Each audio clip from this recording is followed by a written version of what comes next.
Olá pessoal, sejam bem-vindos a mais um vídeo aqui do canal. E depois do lançamento explosivo da Luísa Sonza, com certeza nós temos muito mais assunto sobre o Doce 22. Não esconde o jogo, eu te leio. E um dos assuntos mais comentados e discutidos na internet é sobre a genialidade da Luísa em transformar a sua dor em arte. E por trás desse processo tem um mix muito interessante sobre a vida pessoal dela e a carreira, que foram tópicos bem amarrados com referências altamente criativas.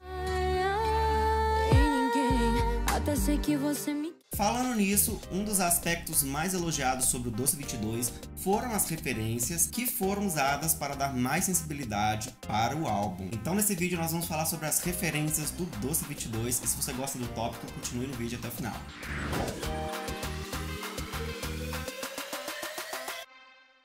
A escolha de referências não é à toa, elas são usadas geralmente para que o público receba o projeto mais familiarizado. Ou seja, uma das inseguranças de Luísa era que o público rejeitasse o álbum Doce 22, então eu acredito que por isso tenha tantas referências da vida dela e da cultura pop em geral, que é um ponto muito interessante e importante para transformar toda essa dor que ela sentiu nesse período desses 22 anos dela em arte. Até que eu quero... Vamos começar então pelo título do álbum, Doce 22, uma alusão ao Sweet 16, que marca ali o início da maturidade de uma garota em várias culturas. E também não podemos esquecer do My Super Sweet 16, que durante mais de 10 anos fez das vidas das jovens meninas um espetáculo aos olhos dos telespectadores, semelhante ao que aconteceu com a Luísa em 2020, quando ela completou 22 anos e foi vítima aí de uma série de abusos midiáticos da mídia, do público. Então essa referência fica muito mais importante quando a gente descobre o verdadeiro sentido. Agora passando para a capa do Doce 22, é uma capa muito bonita, é uma capa também muito simples, né? Então a gente ali percebe que a Luísa está num momento bem íntimo, que é o conceito basicamente do álbum, né? Tá cheio de figuras ali dela nos bastidores, dela em momentos íntimos, e a capa transmite bem este momento, tá? Essa metáfora da vida pessoal dela. E ali nós temos praticamente como se fosse um print, um frame de um vídeo pessoal caseiro, né? Então, na cultura pop, várias celebridades já tiveram vídeos pessoais vazados, e isso é como se fosse uma alusão à crítica, à exposição que essas pessoas sofrem quando tem esse tipo de material vazado. No caso da Luísa, ela vazou realmente as histórias da vida dela, esse período bem conturbado por vontade própria no álbum. Então essa capa é bem simbólica nesse sentido e marca também uma das referências à carreira da Christina Aguilera, porque quem conhece a Christina no álbum Stripped, na turnê Stripped, ela tem um vídeo da Stripped Intro que ela aparece lá cercada de boatos, câmeras, fazendo um espetáculo midiático ali sobre a vida dela, e ela aparece naquela mesma posição assim como a Luísa. Já a tracklist do Doce 22 também esconde vários segredos interessantíssimos. Nós temos o lado A e o lado B, que contam pontos de vistas diferentes sobre a mesma história, que é a história da Luísa Sonza, né, basicamente repartida ali em duas partes. Uma mais explosiva, o lado A é um lado mais poderoso, é um lado que resume a carreira dela, a força que ela teve que ter para poder fazer a carreira. Então a gente tem várias menções, inclusive ao Pandora nas músicas. Então Interesseira, VIP, a gente tem um intertexto diretamente com Pandora, tá? Então é como se marcasse um lado dela profissional, é o lado mulher de negócios, tá? E no lado B nós temos um lado mais intimista, é um lado mais vulnerável, é um lado que tem mais baladas e um ponto de vista mais pessoal sobre a história dela nesse período. Por isso o uso daqueles símbolos que eu acredito que os fãs mais jovens de Luísa não devem se lembrar de quando a gente usava muito para poder fazer as expressões, símbolos, né, nas redes sociais. Marcou a década de 2000, então são símbolos que a gente usava muito ali na escrita, e a Luísa utilizou eles para dar ênfase à mensagem que é dada em cada faixa. Então cada faixa tem um símbolo no final, é uma expressão facial, às vezes é um S2 de coração, mas que servem para poder dar uma ênfase. E como se não bastasse, no lado A nós temos todas as músicas em caixa alta, que justamente demonstram a força, a concretização, é como se fosse o lado pesado, concreto de tudo que ela conquistou. E no lado B nós temos as escritas em caixa minúscula, que na verdade seria uma intenção de sinalizar que aquilo é algo pessoal. Como eu já tinha dito, é o lado mais pessoal mesmo. E essa escrita, essa grafia mais simples também é para sinalizar justamente esse aspecto mais introspectivo do álbum. Então é uma separação muito necessária quando se tem dois lados da história, tá? Então essa parte do álbum da Luísa é sensacional, eu espero que todo mundo tenha notado. Agora, falando de outro assunto, a ordem de lançamentos deste material. A princípio ela liberou o modo turbo lá em 2020. É uma música do lado A, então parece que ela não tem muita ligação com o álbum, mas ela ali encaixada no lado A deu todo sentido. Então podemos considerar modo turbo o primeiro single do álbum, tá? Ou se não, né, para as pessoas que levam essa divisão mais a sério, um single promocional, tá? Que ela lançou avulso, mas que faz parte do álbum. Mas seja como for, ela lançou oficialmente VIP e Melhor Sozinha. É uma música do lado A e uma música do lado B. Então tudo me leva a crer que ela irá lançar 2 singles simultâneos, um de cada lado, para poder contrastar as mensagens, né, gente? Pensando por esse ponto de vista, é muito provável que a Luísa faça ali um lançamento visual, ou seja, todas as faixas tenham seus vídeos, tá? Tudo indica, porque ela já divulgou um trecho, ela divulgou posters de ensaios especialmente para cada faixa. Então a gente vai ficar muito feliz se a Luísa realmente entregar um álbum visual aí no final de todo da era. Importante ressaltar que a direção dos videoclipes de VIP e Melhor Sozinha conta com direção da própria Luísa e de João Monteiro. No primeiro videoclipe, Luísa reforça o empoderamento feminino e o lado empreendedor das mulheres. Já em Melhor Sozinha, é possível observar uma Luísa mais vulnerável diante de um novo amor.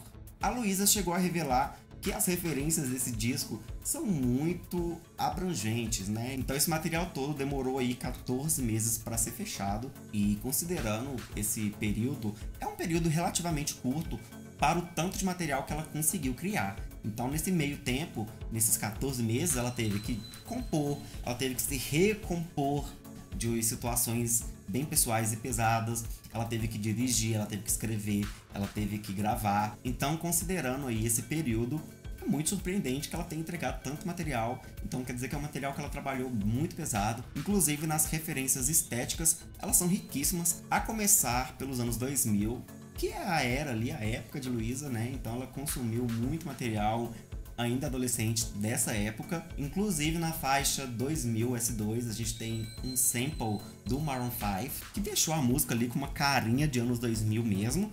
E também nós temos referências a Britney Spears e Christina Aguilera em peso. Dirty. Começando por Britney Spears, na parte A, no lado A do álbum, a gente tem várias referências, inclusive muitas faixas que são similares ao álbum In The Zone da Britney, que são aquelas batidas mais urbanas, bem pop tradicional, que a Britney mesclou e a Luísa também utilizou. Então a gente tem uma referência assim bem clara sonoramente a Britney Spears, e esteticamente também não fica para trás. Esse photoshoot dela com a calça vermelha é um photoshoot que a Britney já fez também nos anos 2000. E também nós temos esse photoshoot icônico da Britney na bicicleta, em que a Luísa também replicou, porém ali fazendo algumas adequações, né, ao próprio estilo, mas que deixa bem claro que a referência era Britney Spears. Já a Christina Aguilera, que era uma referência que muitos estavam ansiosos para conferir, para ver como ela utilizou desse material riquíssimo que a Christina produziu em 2002, o álbum Strip It. E a Luísa não decepcionou, ela entregou também vários momentos que a gente bate o olho e fala qualidade de Christina Aguilera. A começar pela Interlude, que é uma faixa muito inspirada em Strip It Intro, da Christina Aguilera, em que ela fala ali sobre esses boatos, rumores e como ela se sente a respeito disso. É o jeito que a Luísa fala também nessa Interlude, porém de um jeito mais Luísa de ser, um jeito mais dócil. Já em Penhasco, que é uma balada muito instrumentada, que a Luísa utilizou instrumentos orgânicos para fazer boa parte do álbum, mas em Penhasco ainda mais, tá? E lembra muitas baladas de Christina Aguilera, né? Aquele som grandioso, dramático, aquela high notes no final, que a Christina também utiliza bastante em várias baladas. Então a Luísa se demonstrou bem influenciada pelo som da Christina para fazer essa parte 2, a parte B. E esteticamente também a Luísa adotou muitos visuais semelhantes ao da Christina, tá? Que faz uma homenagem direta àquela época, àquela era stripper da Christina. Então a gente tem maquiagens carregadas, um cabelo platinado da raiz às pontas, um visual mais punk girl revoltada e um momento também de photoshoot bem inspirado em Bionic, em que a Luísa usa luvas e botas de latex, que me lembrou bastante Bionic, também o Red Lips, marca da Christina Aguilera, cabelo louro aos ombros. Então tá tudo fechadinho nesse conceito, ficou bem bacana, ficou bem bonito e bem a cara da Luísa. Lulu Santos também aparece em Doce 22 e foi o momento em que ele proporcionou a Luísa a oportunidade de realizar um sonho de cantar com um de seus maiores ídolos e fez ali também uma participação especial em Também Não Sei de Nada, faixa que encerra o álbum. Alguns detalhes presentes na música, inclusive a gaita, foram sugestões dele e é uma das faixas mais especial, fecha ali o álbum com chave de ouro e dá o tom daquela parte, dá o tom, a mensagem definitiva pro álbum, então ficou bem bacana Lulu Santos ali trabalhando com Luísa Sonza. Outra referência que eu já citei foram as faixas do Pandora, que estão ali em forma de intertexto em várias faixas do álbum, mas também ela utilizou vários registros da vida pessoal para poder compor o álbum. E tudo isso a gente pode conferir em O Conto dos Dois Mundos, em que a Luísa diz sentir falta daquela vida no campo, daquela vida com o pai dela, é uma vida caseira que ela vivia antes, contrapondo a vida do estrelato, da fama, onde ela se sente sozinha e que diz não fazer mais sentido para ela. Enfim, como se ela estivesse perdida e com vontade de retornar. Então, naquele momento ali, ela refaz fotos da infância dela na vida adulta. Então, ficou muito bonito, muito sensível, muito delicado. É uma das faixas fortes também do CD, que traz uma mensagem muito importante sobre a mídia, sobre se encontrar, sobre fazer parte de algum grupo, de um padrão, tá? Então, Luísa foi muito perspicaz em associar isto à vida pessoal dela, à vida na infância, a vida passada que ela tinha. Sei que tu quer me ganhar, meu bem. Sei que eu também não... De modo geral, o álbum Doce 22 condiz completamente com o discurso que a Luísa tem feito até este momento da carreira dela, tá? Ela é uma mulher feminista, ativista, militante. Então esse álbum traduz muito bem a trajetória da Luísa, que teve aí, né, gente, um crescimento exponencial da carreira. É um momento, esses 22 anos, foi um momento em que a carreira dela explodiu. Foi marcado aí por diversos episódios sensíveis e difíceis envolvendo seu nome, com ondas de ataque e ódio na internet, várias fake news. Foi um ano marcante, do qual ela se lembrará muito. E no meio desse turbilhão todo, a Luísa ainda teve cabeça para poder trabalhar nesse disco de forma profissional, de forma madura, de forma muito verdadeira, que os fãs merecem. Agora nós temos a oportunidade de conhecer ainda mais profundamente a Luísa, tá? Então é um álbum muito especial por trazer todas as referências que fazem parte da vida dela e os fãs merecem esse presente, assim como ela. Esse álbum é um presente para ela ter concluído ele, ter tido coragem para poder contar a sua versão, contar o seu lado, contar a sua história. Foi um ponto muito corajoso e muito rico. E eu espero que seja só o início e que no próximo ela tenha ainda mais histórias para contar e ela vai ser ainda maior, então ela vai poder trazer muito mais coisas interessantes para nós. Ok? Então essa foi uma análise dos pontos mais importantes, das referências mais marcantes do Doce 22. Espero que você tenha gostado. Se sim, já se inscreva no canal, porque aqui tem Luísa, a gente fala muito de música pop BR e internacional, tá? Então vai ser um prazer ter você aqui contribuindo com a sua opinião. Então por hoje é só, obrigado e até o próximo.